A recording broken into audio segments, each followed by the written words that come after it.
Chempionlar qayerda tayyorlanishadi? Bugungi obzorimizda Jalol School boksga ixtisoslashtirilgan maktab.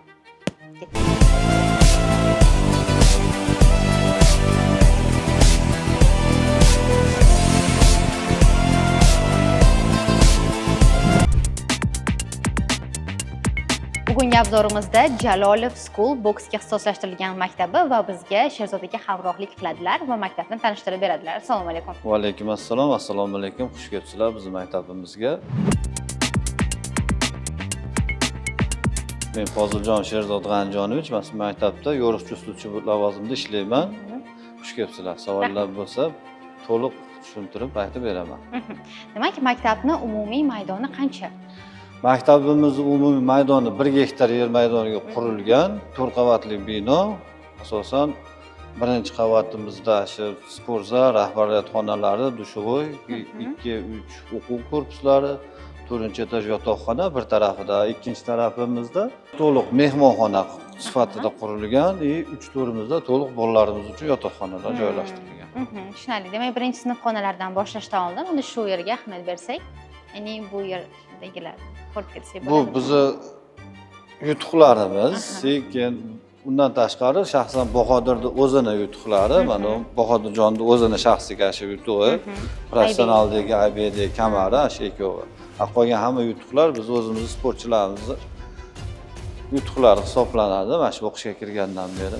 Mana tarixiy medallarimiz ham Bahodirjonning o'zining medallari. Muzeyga o'zi shaxsan kelib topshirgan. Maktabda faqatgina boksga ixtisoslashtirilgani uchun faqatgina boks mashg'ulotlari o'tiladimi yoki-da maktab darslikdagi fanlar ham o'tiladimi? Maktab darslikdagi fanlar ham o'tiladi bizda. Asosan bizda ingliz tili, rus tiliga ixtisoslashtirilgan, koreys tiliga ixtisoslashtirilgan alohida qo'shimcha darslarimiz, to'garaklarimiz bor. O'quv-xonalarimiz bu yoqda joylashgan. O'quv korpusimizda ham mana shu oxirgi zamon talabidagi jihozlar bilan hamma yo'q jihozlangan. Bu yer sport zal. Bu yog'imiz sport zal. Juda katta qilingan ekan. Dars jarayonlariga kirsak ham bo'ladi bir qator. Mayli, qaysi fan bu yerda? Bu yerda ona tili. Ona tili. Darsdan qiling, nimadir.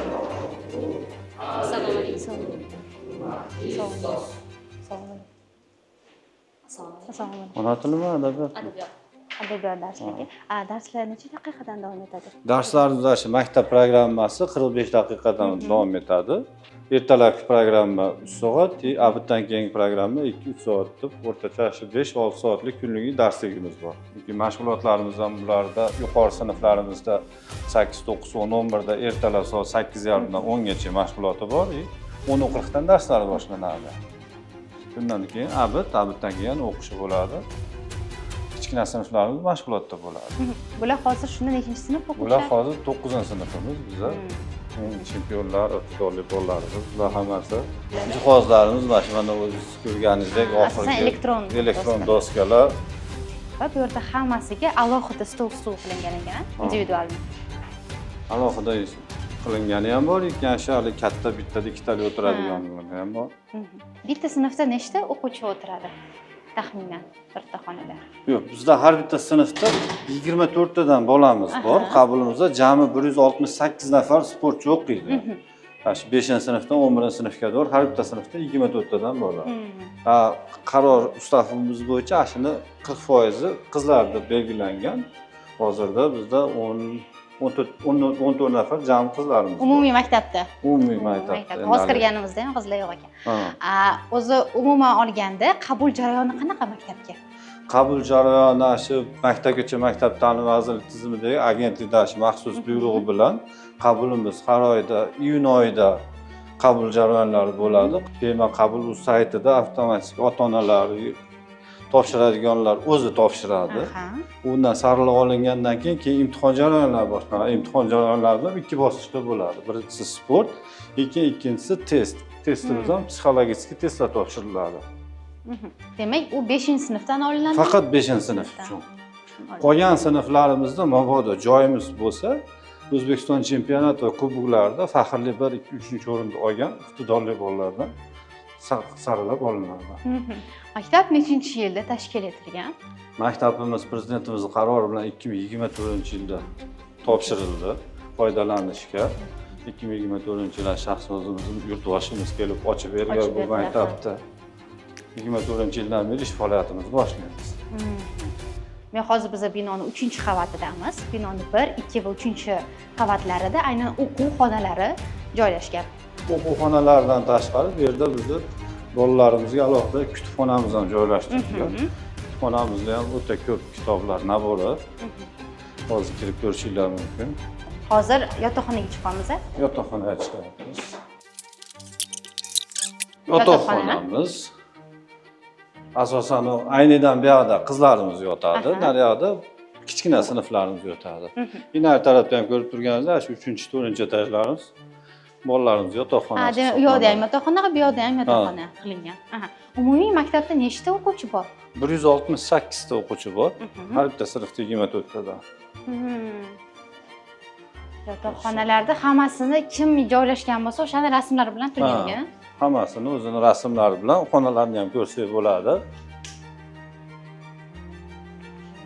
Kravatlarimiz, shu 2 qavatli kravatlar 6 ta, 8 ta moslashtirilib qilingan. Har sharoiti bor, shkaf. Sharoitlari bor. Xonasida shu dars qilgisi kelsa xonasida dars qilinadi. Yoki ko'proq biz bolalar shu sinfxonalarga tushib darslarni qilishadi. Ya'ni mashg'ulotga xalaqit qilmagan bo'sh oralig'ida tushib darslarni qilishib oladi. Unga topshiriq berilganlar. Bu yerda dam olish zonasi. Bu dam olish zonasi. Faqat jang ko'rishadimi yoki boshqa narsalar ham ko'rishadimi? Boshqa narsa ham ko'rishadi. Bular damdagi bolalarimiz hozir kechagi musobaqadan kelganlar. Dam olish zonalari ham shu iloji boricha sportchilarimizga to'liq sharoit qilib berganmiz. Faqat shug'ullanib, bir xillikdan zerikmaslik uchun. Yana to'garaklar bor ekan. O'zi bu yerdagi barcha o'quvchi yotoqxonada turishadimi yoki-da uydan qatnaydiganlar ham bormi? To'liq yotoqxonada turadi. To'liq yotoqxonada. Hammasi bizda mana shu yerda yotoqxonada turadi, mana shu yerda yashaydi, ovqatlanadi. Hattoki Toshkent shahar mana shu Yunusobod 9-dahadagi sportchi ham bizga o'qishga kirsa, hatto uyga bormaydi. Maktabning qoidasi shunaqa. Maktabning tartib qoidasida xuddi shunaqa boya tartib intizom degan savolingizga bir yo'l ulab ketadigan bo'lsak, shu birinchi o'rinda tartib intizom bo'yicha bolalarimiz hammasi mana shu yerda. Ularga qo'l telefonlarini ham biz ishlatishga anaqamiz yo'q, olib qo'yganmiz. Haftada shu yakshanba kuni bir mahal trenirovkali yakshanba beramiz kunduzi. Kechga to'g'ri shu qo'l telefonlaridan foydalangani, misol ota-onasi bilan muloqot qilgani, shundan foydalanadi. Har yakshanba ota-onalar kuni qilib qo'yganmiz. Uni ham hali ota-onalar kuni ham qanaqa hammasiniki bir yo'l birdaniga kelmaydi. Misol uchun bu haftani yakshanbasiga 5-sinfda ota-onalari keladi. Keyingi haftaniga 6-sinfniki har hafta kelib, shunda ham misol shu hozirda 7 ta sinfimiz bo'lsa, 1,5 oyda bir marta ota-ona kelib ko'rib ketadi degan imkoniyat quriladi. Demak, haftaning qolgan 5 kuni umuman telefon mumkin emas. Umuman foydalanmaydi. Oxirgi musobaqangiz haqida gapirib bering. Men O'zbekiston chempion bo'ldim. Oxirgi musobaqamda qatnashdim. O'zbekiston chempionatida birinchi o'rinni egalladim. Qayerda bo'ldi u? Toshkent shahri, Yangi O'zbekiston bog'ida bo'ldi. Demak, sizda bu yerda necha yildan beri o'qiyapsiz? 2 yildan beri. 2 yildan beri o'qiyapsiz. Oldin oddiy maktabda o'qiganmisiz, xususiy maktabda o'qiganmisiz? Oddiy maktabda o'qiganman. Umumta'lim maktabida. Umumta'limda o'qigansiz va bu yoq bilan bu yoqni sharoiti juda katta farq qiladi. Darslarga telefondan berilmas ekan. Moslashish qanaqa bo'lgan? Sal qiyin bo'lgan boshida, yaxshi moslashib ketganmiz. Aynan nima qiyinchiliklar bo'ldi? Telefon masalasida kelaylik. Oldin telefoningiz bo'lganmi oddiy umumta'limda? Bo'lgan. Qancha vaqt sarflagansiz? Ko'p emas, bo'ladi endi. Hozirgi yoshda bo'ladi. Bu maktabda nimalar yoqdi sizga? Nima qiyinchiliklari bor? Qiyinchiligi endi o'ziga yarasha qiyinchiligi bor. Bu yerda tartib intizom birinchi o'rinda turadi. Bu yerda ovqat 5 mahal yaxshi hammasi. Bu yerda sharoit hamma yo'q. Bitta rejim, tartib, telefonsiz oddiy hayot yashaganda yashaysiz. Telefonsiz hayot. Masalan, 11 yil davomida shunaqa sistemada o'qiysiz-ku. Sizda bo'lmaydimi? Vaqtim ketyapti, undan ko'ra maza qilib o'ynamaymanmi yoshligimda deb nimadir o'tmaydimi xayolingizdan? Endi sal zerikib qolgan paytingiz o'tadi, endi uncha emas. Kam, ko'p emas. O'sha payt nima motivatsiya beradi? O'sha payt endi chempion bo'lishim kerak, endi ota-onamni junior qilishim kerak deb o'zimga motivatsiya beraman. U 5 kunning ichida ota-onasi bilan gaplashib tursa bo'ladimi? Qanaqangidir umumiy telefonlari bormi? Yo'q, hech qanaqa telefon yo'q. Zarur holatda treneridan yo bunaqa o'qituvchisidan yo tarbiyachisidan so'raydi. Zarur holat bo'lgan demasa telefonga umuman ehtiyoj yo'q-da bu yerda. Hali nima asosiy oshiqcha narsa bilan chalg'itmaslik uchun bolalarni. Ana birinchi 5-sinfga kelganda boshida moslashish qanchalik bo'ladi? Masalan, yig'layotgan nimadir qilib, oyimni sog'inaman, oyimga boraman degan. Bunaqalar bo'ladi, lekin hali biz qabul jarayonida ham iloji boricha biz sportchilarni qabul qilganimiz uchun, misol 5-sinf bo'lsa ham, hali sportda yurgan, hali o'zini boshlang'ich tumanida yo boshlang'ich sport maktablarida sport bilan shug'ullanib, musobaqalarga chiqib yurgan bolalar bo'lgani uchun ular sal moslashgan bo'ladi. Hali noldan kelgan bola olinmaydi baribir, shuning uchun deyarli tez moslashib ketishadi. Shu dag'i 2 haftaning ichida o'zi moslashib. To'g'ri, bu bolalarga birinchi o'rinda qiyin bo'ladi. Misol har kuni ertalab uni boshini onasi silab, tur bolani maktabga uyg'otgan bo'lsa, bu yerda unaqa narsalar yo'q. Basenimiz, suv havzamiz 20 ga 12,5 qurilgan, haligi standart bo'lmasa ham har qalay mashg'ulotlarda foydalangani. Bu yerda deyarli bolalarimiz haftada 2 kun har payshanba, yakshanba abitdan keyin basen, sauna, trenirovka o'qib ro'parada saunamiz bor. Shunda foydalaniladi bu yerda bolalarimiz. Alohida bu ham faqat sportchilarimiz uchun qurilgan.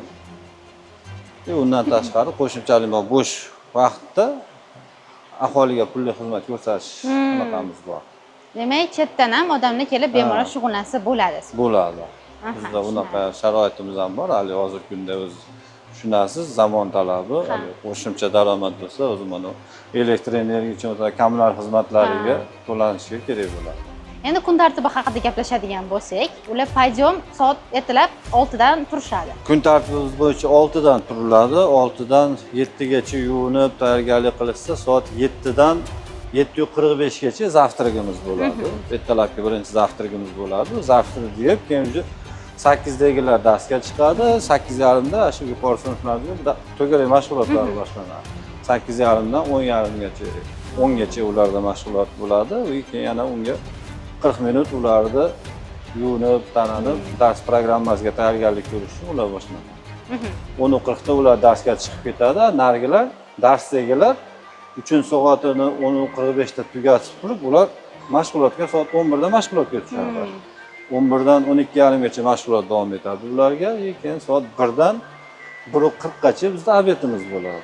Obeddan keyin yana hamma sinflarga to'liq o'quv programmasi bo'ladi. 3 soat o'quv programmasiga kirib ketgandan keyin soat 16:15 dan ikkinchi mashg'ulotlarimiz boshlanadi. Ikkinchi mashg'ulotlarimiz boshlanadi. Kattalarimizga 17:45 dan 19:15 gacha. Xullas oxiri 19:15 da sport mashg'ulotlarimiz tugagandan keyin bolalar yuvinib, taranib, soat 8 da ujinga kirishadi. Ujindan keyin shu soat 10 ga to'g'ri o'zini mustaqil ishlari bilan shug'ullanishadi. Men 1 soat faqatgina vaqtlarini o'zlari xohlagancha ishlatish mumkin. Qolgani hammasi tartiblangan. Endi o'zini xohlagan ishi bu yerda nima bo'ladi? Faqat o'qish, bunaqa boshqa xohlagan ishi yo'q. Darsni qilmagan bo'lsa, chiqib darsni tayyorlash bo'ladi. Bu orada misol bizda tarbiyachilarimiz bor. Har bitta sinfga 2 tadan tarbiyachi biriktirilgan. Shu tarbiyachilar ular bilan shu tarbiyaviy holati bilan ish olib boradi. Ko'rib turganingizdek, bu yer mashg'ulot zalimiz. Mashg'ulotimiz zalimiz ham shu oxirgi boksda foydalaniladigan nima sport jihozlari bo'lsa, shu bilan hammasi qoplangan. Mashg'ulotlarni kimlar o'tadi bolalarga? Mashg'ulotlar chempionlardan ham darsda olishadimi? Qanaqangidir master klasslar tashkil etiladi? Olishadi. Bizga chempionlar ko'p kelib turadi. Bo'lib ham haligi buni Markaziy Osiyodagi yagona sport baza bo'lgani uchun O'zbekiston milliy terma jamoasi ham o'ta ko'p bizda o'zini shu o'quv yig'in mashg'ulotlarini o'tkazishadi. Shu o'quv yig'in mashg'ulotlarida ham bizni bolalarga u foyda bo'ladi, ham master klass degandek bolalar bilan davra suhbatlari. Bundan tashqari bizga yaxshi O'zbekiston milliy terma jamoa bosh murabbiyi To'lqin Qilichbek o'ta ko'p o'zi kelib turadi. Kelib turadilar. Bahodir Jalolov o'zi постоянно kelib turadi, bolalar bilan gaplashib, suhbatlashib, o'zini maslahatlarini beradi. O'zi ham ko'p mashg'ulotlar, musobaqalarga deyarli mana shu yerda o'zi ham tayyorgarlik ko'radi, shug'ullanib. Uni ko'rib bizning bolalarimiz ham nima deydi, o'ziga o'ta motivatsiya oladi. Men ismim Rahimov Bahrom. Boks bilan 2016-yildan beri trenerlik faoliyatimni boshlaganman. Allohga shukr, shuncha 10 yil mobaynida, mana 10 yil bo'libdi, o'zi vaqti bir pasda o'tib ketdi. 10 yil mobaynida O'zbekiston chempionlari, Osiyo prizorlari, Jahon chempionati prizorlari, chempionlari yetishtirib chiqardik, Allohga shukr. Bahodir Jalolov maktabida mana sharoitlarni ko'ryapsizlar, hammasi zo'r. Shogirdlarimiz ko'z tegmasin, 1 yil ichida mana hozir juda ham katta o'zgarish bo'lib ketdi bizda. O'tgan yillarda ham rezultatlarimiz yaxshi bo'lgan. Endi 3 yildan o'tdi-da, maktab boshlanganiga, ochilganiga. Shu qisqa muddatda уже O'zbekistonda o'zini o'rnini qo'ya oldi-da. Bahodir Jalolov maktabini sportchilari o'zini o'rnini qo'ya oldi. Yoshlar o'rtasida komanda jamoaviyda 2-o'rinni oldik. Bu birinchi marta bo'ldi bunisi, bizda sensatsiya. O'smirlarda komanda 2-o'rinni oldik, yana 4 ta oltin medal. Sport kollejlari o'rtasida eng ko'pi, misol Chirchiq Respublika olimpiya zaxiralarida 2 tadan oltin olishgan bo'lsa, bizda o'zimizda 4 ta oltin medal oldik. Bu ham bitta katta yutuq bo'ldi biz uchun, sensatsiya. Biolashik trenajyor zalimiz bu yerda yengilgina. Mana tribunalarni ham biz o'tgan yilda oxirida buni olib keltirdik. Bularni? Ha, o'sha foydalanishga juda zo'r, xudo xolasa. Musobaqa o'tkazgani ham bemalol hamma sharoitlarimiz bo'ladi. Demak, ringlar ham qilingan ekan. Ringlarimiz ham mana shu jahon talabidagi eng oxirgi ringlardan hisoblanadi bu. Ana ringda ko'k burchak va qizil burchak bo'ladi. Buni o'zimi qanaqangi sababi bormi? Ya'ni ranglarda nega aynan ko'k va qizil?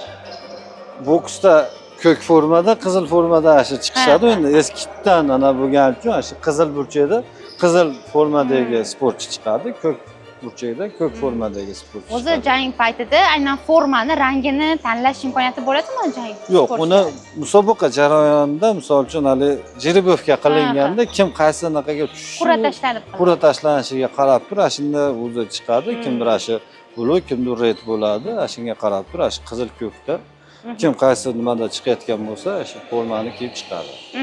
Maktabda shug'ullanayotgan bolalar kelajakda faqat sportchi bo'lib chiqishadimi shunda bu yerdagilar yoki boshqa istalgan kasbni ham tanlashi mumkinmi?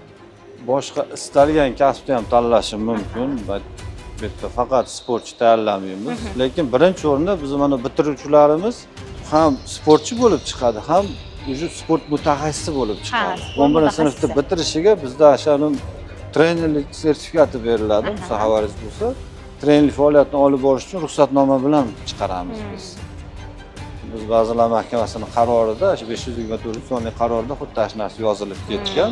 Bolalarimiz to'g'ridan-to'g'ri trener bo'lib chiqadi. U o'ziga foyda bo'ladi. Misol uchun bu yerda bitirib oliy ta'limga o'qishga kirgan taqdirda ham oliy ta'limdan tashqari hali u bolalar o'smirlar sport maktablarida yoki shu maktablarda dars berishi mumkin. Dars berishi mumkin 05 stavka haligi o'qishga xalaqit qilmagan holatda o'zini ish faoliyatini o'ziga haligi boshlang'ich qo'shimcha daromadini sirazu topsa bo'ladi.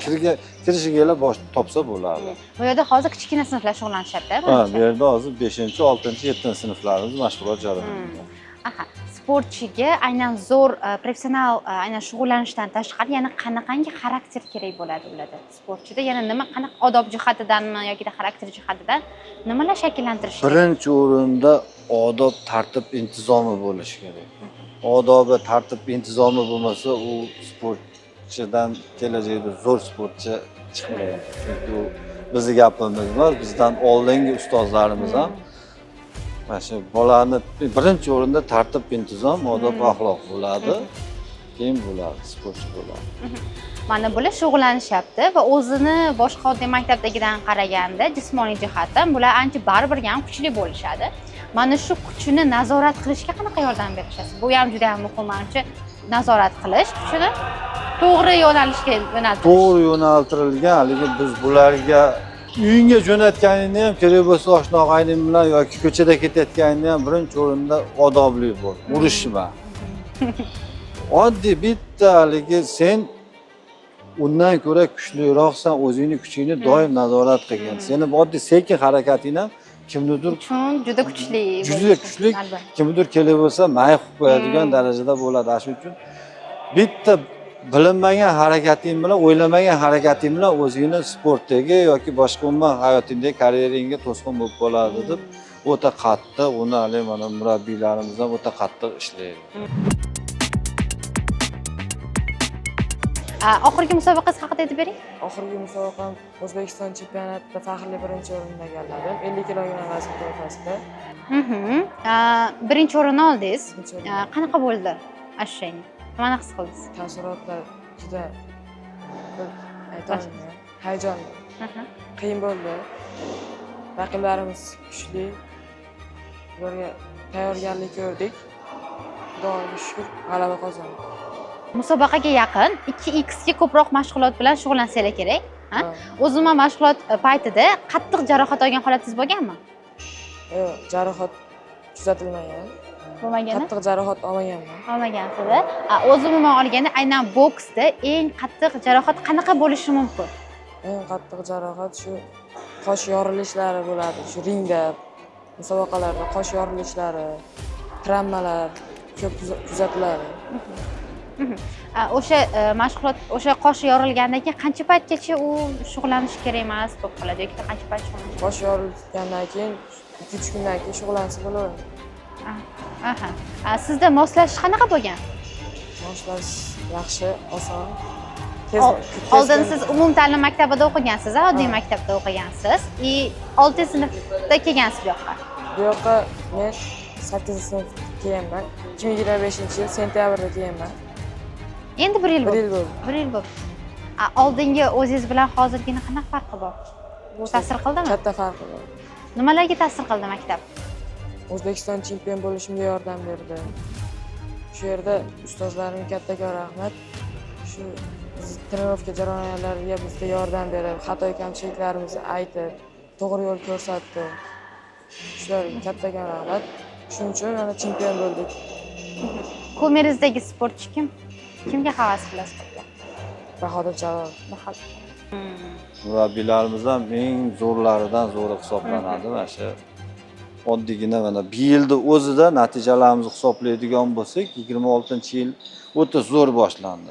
O'tgan yilgi 25-yilga hisob qanaqadir statistikada oladigan bo'lsak, 25-yilda bizda bor yo'g'i terma jamoada o'quvchilarimiz 17% tashkil qilardi terma jamoada. Bir yil o'zida hozir mana yilni boshida turibmiz, уже 33% ga chiqdik. 42 nafar sportchimiz O'zbekiston chempionatida hammasi birinchi, ikkinchi, uchinchi o'rinlarda oldi. 25 tasi faqat birinchi o'rinda oldi. 25 ta bolamiz birinchi o'rinda olib asosiy tarkibga kiritildi. Ertaga ikkita sportchimiz Bahrom Xo'jayev Sardor bilan Baxtiyor Asoloy Tailandda bo'ladigan jahon kubogiga ketyapti. Aynan shu maktab o'quvchisi. Bizning maktabda o'quvchilarimiz. Eng hali murabbiyimiz ularni olib ketayotgan Elnur Abdurayimov murabbiyimiz olib ketyapti. Elnurda ham sport sohasidagi uning yutuqlarini hamma biladi, qanaqaligini. O'sha Elnur ham bizda ishlaydi. O'zimma sport musobaqalariga nechinchi sinfdan chiqishadi? 5-sinfdanoq chiqishadi. 5-sinfdanoq chiqadi. 5-sinf endi asosan O'zbekiston chempionat kuboklariga u 14 qilib belgilab qo'yganligi uchun asosan bizda 6-7-sinflardan tushadi. 5-sinflarimiz hali kichkina turnirlarga boradi. O'zbekiston miqyosida o'tkaziladigan turnirlarga boriladi. Murabbiylarimiz hozirgi kunda bizda 12 nafar murabbiyimiz ish faoliyatini olib boradi. Bu yerda bizda mashg'ulotlarimiz asosan brigadniy usulda bo'ladi. Shu hammasi hamma birgalikda ishlaydi, hamma birgalikda. Hali meni bolam, seni bolang degan narsa yo'q. Bizniki. Bu yerda hamma shug'ullanayotgan bizniki degan narsa bo'ladi. Maktab formasi aynan belgilanganmi yoki faqat umumiy dars sinf xonalarida faqatgina bir xil formada tutishadi bu yoki istalgan sinf xonalarida, mashg'ulotda, endi mashg'ulotda baribir o'ziga qulay formada bo'ladi. Lekin haligi boshqa tadbirlarga borish uchun ham sport formalarimiz ham bor, alohida qilingan. Xarakteri qanaqa bo'lishi kerak sportchini? Sportchi har doim chidamli bo'lishi kerak. Bittada o'zini o'zi yonib ketadigan, portlab ketadigan, masalan uchun ko'chada bo'ladi, o'g'il bolada nima bo'lishi kerak emas. Har doim og'ir bosiq, o'ylab ishini qiladigan, bosiq, chidamli odam bo'lishi kerak-da. Siz qanaqa boshqarasiz jahlingizni va kuchingizni? Jahl chiqqan payt aql ketadi, shuni eslayman-da endi. Keyin qo'y deb o'zini sekin bosib. Mana aynan ba'zi sport bilan shug'ullanmagan, lekin aynan uyda masalan qanaqa tarbiya usullaridan foydalanish kerak? Qanaqa maslahat bergan bo'lardingiz? Birinchi o'rinda sport bilan shug'ullanmaganda o'zini hududidagi boshlang'ich sport maktablariga sportga berish kerak bolani. O'g'il bola aynan biror bir sport bilan shug'ullanishi shart. Обязательно. Minaligi mana yakka-kurash sport turlari emas. Undan tashqari o'spirin bola bo'ladigan bo'lsa, uni o'sib kelayotgan bola bo'lsa, uni men ko'proq harakatli o'yinlarga tavsiya qilish kerak uni misol. Basketbol, voleybol, futbol, harakat qancha ko'p bo'lsa, bola tezroq o'sadi. Keyin o'sib, haligi muskullarni, hamyonni rivojlantirib, tanasini rivojlantirib olgandan keyin yakka-kurash sport bilan tanlab olib ketishi qulayroq bo'ladi. Hamaligi ayrim bolalar bo'ladi, misol yoshligidan sirazi misol boksga bersa qo'rqib qoladi yo boshqa bo'ladi. Hali nima deydi? Faqat shug'ullanmaydi-ku ular. Sparing janglari bor, boshqa kim oshnasi yo sherigi qattiqroq urib qo'ysa, unga noto'g'ri ta'sir qilishi mumkin. Mana shuning uchun hali boshlang'ich sportini yakka kurashdan emas, harakatli o'yinlarni olib sport nimaligini bilib kelgan bola sportni o'zini o'rnini tezroq topib ketadi. Aytmoqchi bo'lganim, demak, o'g'il farzandi bormi, uni albatta sport mashg'ulotiga berishi shart. O'shandagina qanaqangidir xarakter shakllanishi mumkin. Men Yusufboyev Abdulbosit. Shu maktabda 10-sinf o'quvchisiman. Oxirgi musobaqa yanvarda bo'ldi. Shu O'zbekiston chempionati bo'ldi. O'zbekiston chempionatida birinchi o'rinni egalladim. Qanaqa bo'ldi? Nimalarni his qildingiz birinchi? Birinchi marta bo'ldim. O'tgan safar ikkinchi o'rin oldim. Yana mehnat qildik, birinchi o'rin bo'ldik. Yaxshi his bo'ldi. Sportchiga zo'r mashg'ulot, mana professional shug'ullanishdan tashqari yana nimalar muhim? Yana o'qish kerak, endi o'qish muhim. Yana shu ishlarda. Ya'ni intizom, shunaqa narsalar ham odob jihatidan nimalar muhim? Muhim tartib intizom birinchi o'rinda, tartib intizomdan bo'ladi hammasi. Aynan ringda jang qilayotganda kuchli bo'lish muhimmi yoki aqlli bo'lish muhim? Aqlli bo'lish muhim. Aql bilan texnikamni yutadi. Sport men uchun hayotim. O'zingiz qanaqa sport bilan shug'ullanasiz? Men o'zim yoshligimdan umrimni 12 yilni yengil atletika sport turiga bag'ishlaganman. 12 yil shug'ullanganman o'zim yengil atletikada. Sport ustaligiga nomzod bunaqa dasturchilarga bo'lganman. Jahon chempionatlariga chiqqanmiz. 6 karra O'zbekiston chempioni bo'lganman o'zimning davrimizda. Hali biz sportni bitirganimiz uchun endi imminali yengil atletika emas, hali biz umumiy bo'lgani uchun, sohamiz bo'lgani uchun biz hamma sohaga kirish kerak. Hozirgi kunda men boksga o'zim qiziqib, boks tanladim. Maqsadimiz 5 karra olimpiya chempion chiqarish. Dunyo bo'yicha 3 karra olimpiya chempion bor Kubadan. Biz shunaqa trenerlar bilan jamoaviy kelishib harakat qilib ish boshlaganmiz. Biz shuni 5 karra olimpiya chempion qilib chiqarishga planka bo'ladi-yu, hammaning o'zini plankasi bo'ladi-yu. Biz plankamiz shu 5 karra olimpiya chempion chiqarib, u asrlar mobaynida bu rekord yangilolmaydigan darajaga olib chiqib qo'yish maqsadimiz bor. Bu ham hammasi so'rasang katta so'ra deydi-ku shuda. Allohdan shuni so'raganmiz. Xudo xolasa. Sport murabbiysi uchun 3 ta muhim jihat. Sport murabbiysi uchun 3 ta muhim jihat. Birinchisi intizom. Talabchanlik bo'lishi. Trener o'zi intizomli bo'lishi kerak, vaqtida oldin kelib, trenirovkani o'tib, bolalardan talabchan, qattiqqo'l bo'lishi kerak. bolalarning sog'ligiga qarash kerak keyin. Necha yildan beri sport bilan shug'ullanasiz? 7 yil bilan. 7 yildan beri. Oldin bu yoqqa kelishingizdan oldin umumiy ta'lim maktabida o'qigansiz-ku. O'sha payt shug'ullanganingizda ba'zi tengdoshlaringizga nisbatan kuchliroq bo'lgansiz. Ko'chada kimnidir bilan urgan paytlaringiz bo'lganmi? Yo'q, bo'lmagan. Aldamang. Ishkalarda qatnashgan bo'lganmi? Yo'q. O'sha kuchni to'g'ri boshqarishga qanaqa nimalar qilasiz? Kuchni to'g'ri boshqarish uchun. Endi trenerlarimiz aytardi, unaqa urishib, bunaqa ko'chada urishmanglar deb urishmasdi. Bo'lmaganmi u? Yo'q. Bo'lmagan. Yaxshi. Mag'lubiyatni qanaqa tushuntirasiz aynan o'quvchilaringizga agar? Mag'lubiyat bo'lmagan joyda g'alaba bo'lmaydi deydi-ku. Mag'lubiyat u bo'ladigan narsa. Eng muhimi mag'lubiyat u yiqilish degani, yiqilib qayta tura olishlik. Shu. Hamma shogirdlarimizga aytib tushuntirib boramiz, mag'lubiyatsiz g'alaba bo'lmaydi. To'g'risida, mag'lubiyatga uchrab, undan turishni bilmagan sportchi u kelajakda o'rnini topishda ham adashadi bu narsada. Kelajakda o'zini o'rnini topishda ham shunaqa hayotda tushunasiz-ku, juda ham katta to'siqlar bo'ladi, har xil sinovlar keladi, kimgadir ota-ona tomonidan, kimgadir o'zini farzandidan sinovlar keladi, kimgadir qandaydir do'stidan sinaladi, har xil sinovlar keladi. Hayot juda ham oson emas, murakkabda. Bu katta hayotga tayyorlash uchun bolani sportga berish kerak. Yiqildimi, o'rnidan turishni o'rgatish kerak. Bu ota-onaning ham vazifasi, ustozlarimizning ham vazifasi. Hozir ovqat obed jarayoni ketyapti. Ko'rib turganingizdek, mana menyuyimiz har kunlik menyu qo'yiladi. Mana shu yerda Porsiyalargacha yoziladi. Porsiyalargacha yozilib qo'yiladigan ovqatlarimiz. Yo'da bir vaqtda o'zi nechta o'quvchi ovqatlanadi? Bir vaqt o'zida 168 nafar bolaga moslashtirilgan joylarimiz hammasi bir vaqt o'zida kirib ovqatlanadi. Hammasi bemalol. Hozir ko'rib turganingizdek, sinf-sinf qilib qo'yilib, o'tirishib ovqatini yechaveradi. Necha minut vaqt beriladi ovqatlanib bo'lish? 20-25 minut vaqt beriladi. 5-sinf ham, 11 sinf ham. Hammasi, chunki shu birdan uzog'i 1,5gacha, yarim soat desak ham, chunki 1:40 da уже darslarimiz, o'quv darslarimiz yana boshlanadi. Bo'lib o'zlari yig'ishtirib olib borib qo'yishar kerak. O'zlari olib borishadi. Hali boshida aytganimiz tartib qoida birinchi o'rinda bu ham bolani tarbiyasiga juda muhim kerakli narsalar.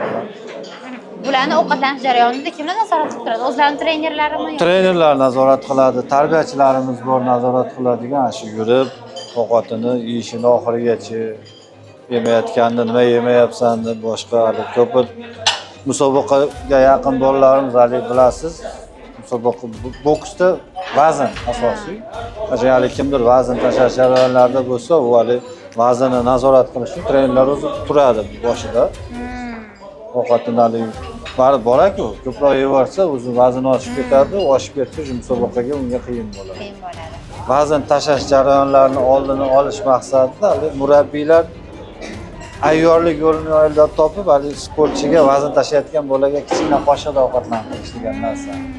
Kichkina qoshiqda ovqat yeganda u bola odam miyasi ko'p yeyapman deydi, oshqozon tezroq hazm qilishni boshlaydi. Hali o'ziga kerakligini olib oshiqchasini olmaydi-da. Shuning uchun ko'proq vazn tashlaydigan bolalarimizga biz jelatinli kichkina qoshiqlarda, to'g'ri, hali oshiqcha misol non yeman deb nonlarni nazorat qilamiz, lekin mana menyudagi kaloriyalarni hammasini 100% yeydi.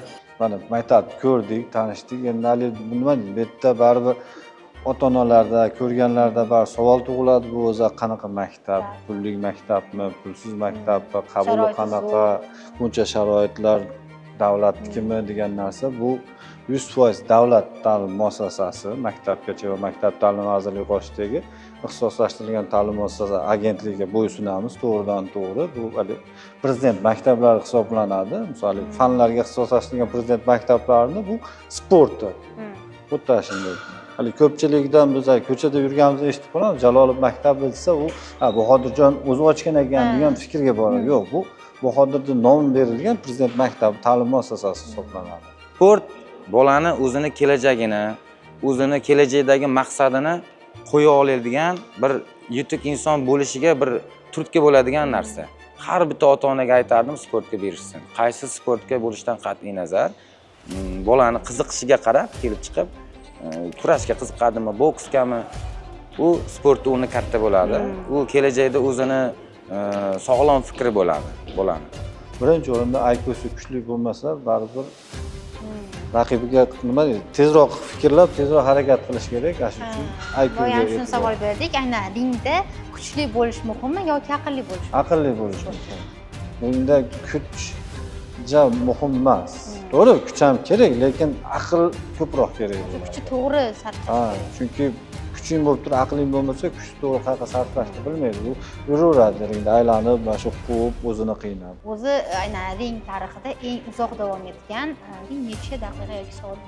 U 1900-yillarda haligi boksimizdagi xabariylar bo'lsa, yerda 25 raund, 30 raund olib qanaqa yiqilguncha boks tarixida bo'lganda, lekin hozirgi zamonaviy anaqalarda, misol havaskorlarda 3 daqiqalik o'ziga yoshiga qarab bo'lib qo'ygan. Misol uchun kichik o'smirlarda 2 minutdan 3 daqiqa 3 raund urishadi.